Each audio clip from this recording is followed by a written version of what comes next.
আমাদের বাংলাদেশ বিখ্যাত বিশিষ্ট বাংলাদেশ, মানে চোরের দেশ বাংলাদেশ, যেখানে চোর পদা হয় সরকার লেভেল থেকে শুরু করে মনে করেন যে একদম দারিদ্র লেভেল পর্যন্ত চোর তৈরি হয়।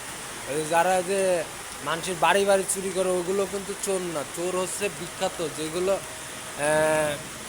ভদ্রভাবে, মানে পাঞ্জাবি টুপি পরে মনে করেন যে যারা ভদ্রভাবে চুরি করে তারাই হচ্ছে বিখ্যাত চোর। আর যারা তো ওই যে দারিদ্র লেভেলের চোর তারা তো ছোটোখাটো জিনিস চুরি করে, দেখা গেল কারোর বাসায় চুরি করে বা কারোর কোনো জিনিস চুরি করে। এই দেখেন কি সুন্দর বাংলাদেশ, মানে আর আর আর কিছুক্ষণ বৃষ্টি হলে সাঁতার কাটা যাবে সেরকম বাংলাদেশ আমাদের।